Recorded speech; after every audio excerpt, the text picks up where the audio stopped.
South Court Auditorium. And as you can tell in the White House, we are fully embracing new media. Trust in the mass media has fallen to record lows. Tens of millions of Americans are turning elsewhere to get their news and their information. That's why we've welcomed in openly independent journalists, podcasters, social media influencers, content creators, and we will continue to do so. President Trump and our White House also believe strongly in the First Amendment, which is why our team has restored the press passes of hundreds of passes were wrongly revoked by the Biden administration. So thank you all so much for coming today, for your interest in covering the historic achievements of President Trump's first 100 days. And today officially marks 100 days of promises made and kept by President Trump. Our primary focus is how President Trump is in the process of rebuilding the world's greatest economy, just like he did in his first term. President Trump has created 345,000 jobs since taking office in January. Last month's job report, we saw 100,000 more jobs than economists predicted. It was the fourth highest month for private payroll growth in the past 2 years. 9,000 manufacturing jobs have been created and added to the economy already since January, and that's in comparison to the 6,000 manufacturing jobs that were lost per month in the final 2 years of the Biden administration. So each month we were losing 6,000 manufacturing jobs under President Trump. In just 100 days, we've added 9,000. The U.S. unemployment rate remains at historic lows. The labor force participation rate for those without a high school diploma is up. Good news for working class American families. And the veteran unemployment rate is down as well to 3.8% in March. When we came into office, it was 4.2%. Remote work among federal employees has fallen over 16 percentage points from March last year to March this year, showcasing the success of President Trump's initiative to bring federal workers back to the office. We know middle-class Americans, hardworking people, they have to show up to the office every day. We expect bureaucrats and government workers to do the same, especially when they are living off of the taxpayer's dime. If you want to work on behalf of the American taxpayer, you should show up to work in person. Thanks to President Trump, Americans are seeing the first price relief in years. The last inflation report showed the first consumer price decline in years, a decrease in energy prices, and real average hourly wage growth. President Trump is delivering on his promises to lower costs for American families and businesses. Prescription drug prices are down. Last month's drop in prescription drugs prices was the largest ever recorded. And thanks to President Trump ending Joe Biden's reckless war on American energy, gasoline prices and energy prices are down as well. The cost of wholesale eggs has decreased more than 50%. The President Trump inherited a complete mess from the Biden administration, who totally botched their response to the bird flu. They were killing chickens. They were killing our chicken supply in this country, which led to an increase in egg prices. And the president and Secretary Rollins did an incredible job attacking that on day one. On the deregulation front, President Trump is launching the largest deregulation campaign in American history. He has blocked all of the unfinalized Biden-era rules, which has saved us more than $180 billion already. He's launched a bold multi-agency effort to roll back existing federal regulations that drive up the cost of living on hardworking families. That has yielded more than $755 billion in total savings as well. And as you all know, investments from companies around the world continue to pour into this country. Every morning we wake up to a new headline with a new company from a different country announcing major investments in our country. What does that mean for people in your communities across the nation? It means jobs. It means Americans going to work. It means Americans providing for their families, for their children, living the American dream. That's what those investments will do. It's truly the golden age of America. And that's why the president is working so hard to leverage good trade deals around the world. He knows America is the best place in the world to do business. He is using our leverage to negotiate good deals with countries around the world, to onshore manufacturing jobs here, to revitalize our middle class and our manufacturing industry, and also to protect our national security. I don't think any American agrees it's good that China currently supplies and produces our chips, our pharmaceuticals, and our critical industries. We want those things built in the United States of America. And President Trump is the first president in modern times to actually do something about that. So with that said, today is 100 days. There have been so many achievements, not just on the economic front, and the president continues to work very hard on tax cuts as well. And on negotiating those trade deals, but look at the success at the southern border, which we talked a lot about yesterday with our border czar, Tom Homan, Secretary Kristi Noem, Stephen Miller here at the White House, all of whom are doing a tremendous job and have created, at the president's direction, the most secure border in American history. We have a mass deportation campaign of illegal aliens underway. We are removing heinous criminals from your communities across the country. Every single day, we are making America safe again. And if you look abroad on the world stage, the president is really using his peace through strength foreign policy approach once again. To the rest of the world knows that America is back. I know Joe Biden used to say that, but we're stealing it from him because it's actually true now. With President Trump in the Oval Office, the world is a safer place and will continue to be. So thanks for coming to the Influencer Briefing. I look forward to taking your questions. And Deborah, why don't you kick us off? On 100 incredible days. And over the first 100 days, the majority of policies that we've seen from the Trump administration have been either targeted at foreign affairs, such as bringing the American hostages home or attempting to end the war between Ukraine and Russia, or on long-term goals such as cutting government spending with DOGE. What policies can we expect to see rolled out over the next few months that Americans will directly feel the Republican Party and keep his approval rating historically high? Yeah, the first answer that comes to mind, Deborah, is definitely tax cuts. The president is working closely with Congress as we speak. He met with leadership from both chambers. The administration met with leadership from both chambers yesterday to talk about how we can quickly pass the largest tax cuts in American history. And the president promised on the campaign trail, he wanted no tax on tips, no tax on Social Security for our hardworking seniors, no tax on overtime pay. He intends to keep those promises, and he needs Congress's help to do so. That's why he's working closely with them. But you look at, again, I talked about the leverage the president uses to negotiate good trade deals around the world, but he uses that leverage right here in Washington as well on Capitol Hill. He has great relationships with leaders on both chambers, and we are confident that we can pass a massive tax bill which will directly lead to more money in people's pockets right away. Sure, go ahead. Yeah, so the president has really wanted to end the war in Ukraine for a long time now and has been working on that in the first 100 days. We've seen President Zelensky come here, as well as the president meeting with President Zelensky just in the last couple of days. I'm wondering where those talks stand and if the president is optimistic that conflict is going to wrap up shortly. The president is optimistic yet realistic about the incredibly complicated and unfortunate situation happening with Ukraine and Russia. First of all, this is Biden's war. It would have never started if President Trump were in office.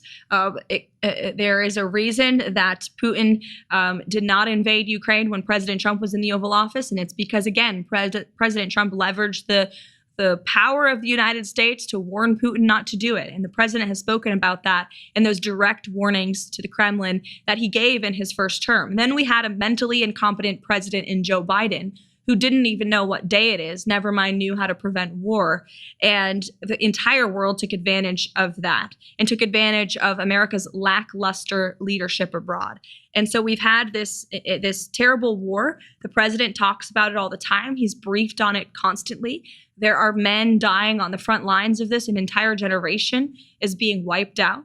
And enough is enough. The president has made it very clear he wants to see this end at the negotiating table, not on the battlefield. He has spoken directly to both sides of this war. He most recently met with President Zelensky at the Vatican when he attended the funeral of Pope Francis. And he remains optimistic that both sides will come together to negotiate peace. There are a lot of complexities on both sides of this war, but so he's realistic about that, but he is optimistic that we are moving in the right direction. And if you just take a step back and look at where we are now, where you have concessions from both sides publicly, where you have ceasefire proposals from both sides. The president's made it clear he wants a permanent ceasefire first, but you actually have the United States talking to Russia. You have the United States talking to the Ukrainians on a daily basis, communicating with both sides. Look at that compared to where we were when we came into office, where neither side was talking. There was just one approach to ending this war. No one was really talking about a peace deal. We were just talking about continuing to send blank checks to continue funding the fighting and the killing. This war has been a meat grinder. Young men are dying. women and children are dying as a collateral result of the military conflict, and the president wants to see it end as quickly and soon as possible. And I can tell you, watching firsthand, he has exuded a tremendous amount of effort into this war. He's getting frustrated with the amount of effort this has taken, and he's made that clear to both sides. But he remains optimistic that we can get this done. Brendan. I was wondering if you'd indulge me in a quick round of Trump trolling or Trump truthing. Sure, let's do it. Okay, good. Love it. Rapid fire. Greenland joining America. Definitely Trump truthing. Canada becoming a 51st state. Trump truthing all the way. And the Canadians would benefit greatly, let me tell you that. Eliminating the IRS. I think that is an optimistic goal, and the president, so I would say we're on the side of truthing there for sure. And the president, again, wants to see tax cuts, and he wants to see this massive revenue that we can gain from tariffs as well, which will create the external revenue service. So that's a definitive goal for sure. And most importantly, Trump 2028. Trump trolling, although the hats are flying off the shelves. Yes. Link, go ahead. So one thing I've noticed in the first 100 days is that the White House is crawling with kids. You have a young, beautiful baby boy. There are babies everywhere. There's so many young folks on staff who have kids. But the last 4 years under Joe Biden, parents were really stressed and ravaged. They had to take on 2 or 3 extra jobs. Depression rates were up. Suicide rates were up. You're a very high-profile young mother who seems to juggle and balance it all beautifully. What advice do you have to young parents out there who are starting their careers, having kids, building families, and trying to find that balance so desperately? Yeah, well, it's a great question. And first, to the heart of your premise, it's true. The president has empowered not just me as a young mother in this role, but there are so many new moms and dads on our senior staff in the West Wing, but also across the entire administration. There are working moms and dads who are owing our country public service for President Trump while raising young families. And the president really empowers us to do that. And I commend him for that. He doesn't get enough credit for it. But as for the president is implementing policies every day to uplift young families and young people. He talked so much about young people and talked directly to young people so much on the campaign trail. It really, I think, inspires him when he is around young people in a young audience. And he wants to restore the American dream for the next generation, not just our generation of young folks, but our children and our grandchildren. What does that look like? Home ownership, the ability to afford a home, to live, to have a good paying job. That's part of this effort to onshore jobs, because you have an entire generation going to these incredibly expensive and liberal higher education universities, coming out saddled with debt and then unable to get a good paying job. The president wants to put an end to that so that young people can provide for their families and truly live the American dream. So to young people around the country, the president hears you, he sees you, he loves you, and he wants to uplift you. And all of the policies he's implementing every day are to provide a more prosperous and safe and free America for future generations. You're welcome. Sure. Nice to meet you, Hi, Karoline. you too. Thank you so much for the time. Sure. Tagging off of Link's question about young people, one of the most pressing challenges for Gen Z right now is the lack of home ownership. As of 2025, I believe the median age is 38 years old of first-time home buyers, which is, a hindrance to starting families for a lot of people. How does the Trump administration plan on tackling this in the next 4 years? It's a major issue. As you mentioned, that's directly impacting young people and young families. And the president is, I think, tackling it head on already. The reason that homes have become so unaffordable is because of the massive inflation crisis caused by the previous administration. Not just the cost of a home, but everything that goes into building a new home went up and through the roof, right? We also saw mortgage rates reach incredible highs under the previous administration. So a few things. The president wants to bring down the cost of living, which he is already doing, as I mentioned in my opening remarks, which will increase our supply of homes across the country. But he also wants to bring down mortgage rates and interest rates to make it easier for young people and all people to borrow money, to take out those loans, to buy your first home. And so we got to increase the supply supply, bring down costs, and bring down interest rates and mortgage rates. And by the way, those are all things the president successfully did in his first term. When he left office, inflation was a record low 1.4%. Interest rates, mortgage rates also hit record lows in his first term. So this is a proven economic formula that works. It takes time to get there. We are in the process of the golden age. The president and the admin are slashing regulation every day, cutting red tape, cutting costs, and we need, again, Congress to pass those tax cuts to put more money back in people's pockets so they have greater purchasing power as well. You're welcome. Sure. Theresa Nuka with Independent Women and WMAL. Oh, great. We love working with the administration to really tout policies that work for families and work for small businesses in this country. Next week is Small Business Week, and I know that the SBA will be, championing all the small businesses, the millions in this country, almost half of which are women-owned. But I'd love to find out what the president feels about independent contractors who are not typical W-2 employees, not 9-to-5 workers, but who hang their own shingle. They're 1099 workers. We saw the Biden administration really try to crack down on that small business entrepreneurial spirit, and we're hopeful that the administration would overturn what the Biden administration did and maybe even work with Congress to pass some lasting changes, codify some lasting changes that would protect, your ability to be self-employed, your ability to be a small business owner. Well, the president is a businessman at heart himself, right? He's a real estate developer, and I think that's a large reason the American people elected him the first time and the second time, because they trust in him. And small businesses are the backbone of our American economy. I come from a small business family myself, and the president knows what small business families need and independent contractors need, entrepreneurs need. You need less government in the way. You need less regulation. You need low energy costs, low taxes, a low cost of living, a low cost of goods. And that's exactly what the president is focused on doing, while simultaneously, effectively leveraging tariffs to protect our middle class and our working class and our manufacturing base. You look at our auto industry, think about Michigan. It used to be the heartland of the auto industry of the world. It was the auto capital of the world.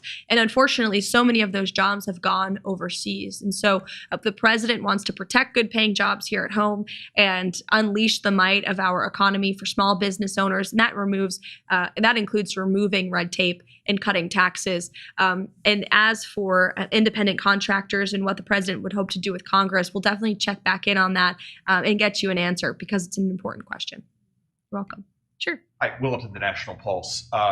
You kind of gave us an overview of negotiations between Ukraine and Russia 100 days in. What would the next steps look like, though, if we don't reach an agreement by, say, this summer? And also, can you give us an update on the rare earth minerals deal with Ukraine? And is there any kind of response from the administration to Greenlandic Foreign Minister Vivian Motzfeldt, some of her comments about maybe seeking aid with China? Sure. To your first question about the critical minerals deal, the president is confident that will be signed. Ukraine needs to sign it. They should sign it. It's not just good for the United States to recoup the billions of tax dollars we've spent and onshore some of those critical minerals, but certainly it's good for the Ukrainian people when this war is over to rebuild their country. It's an economic partnership between the United States and Ukraine. That's what the president envisions, and he wants Ukraine to sign that deal. He's confident that they will. As for what it would look like later down the road, I don't want to get ahead of the president, obviously, but again, I will reiterate, he's increasingly grown frustrated in the amount of time our Secretary of State recently said, there's not much more time or effort the United States has to give to this effort, and so we need both sides to come to the table to negotiate. As for Greenland, I hadn't seen those comments. If true, I'm sure they are. Certainly an interesting strategy to cozy up to communist China. Greenland needs the United States of America. We subsidize their national security and their defense. And the president has rightfully pointed out the great strategic importance that Greenland serves for not just our national security and economic interests, but for our country and for the world as a whole. And we can't allow Chinese or Russian influence to continue to infiltrate places like Greenland or the Panama Canal, I may add. Into the back. Can you talk about the importance of a stock market all-time high, specifically in relation to the midterms? And it seems like a lot of folks, when Trump was elected, they thought that stock market goes up. He really cares about that. He uses it as a measurement of the economy. It's gone down, but still up, over the last 12 months or so. So how much of that is playing into some of the economic policy decisions? I think the president has spoken on this. He said the stock market gets yippy, but he doesn't get yippy. He trusts in his economic agenda and formula, obviously. And, Wall Street made out very well in President Trump's first term. President Trump also wants to look out for Main Street and do what's best for both. So I think the president right now, his main focus, what drives him to make decisions is what's best for the working class Americans, for the American worker, for the small business owner, for American families. And he's trying to correct the wrongs of the last several decades, not just the last 4 years with the economic and inflation nightmare caused by the Biden administration, but of the unfair trade practices that have ripped off our country for a very long time. So look, the stock market goes up, it goes down, but President Trump has a goal, he has a vision, and he's remaining very much committed to that. So thank you so much, everybody, for joining today. We're heading off to Michigan tonight for a big rally, so I am sure we'll see all of your amazing creative content on social media later. It's going to be a great speech, and maybe you'll get a Trump dance too. So thank you so much for coming today. It's a pleasure to have you here. Thank you.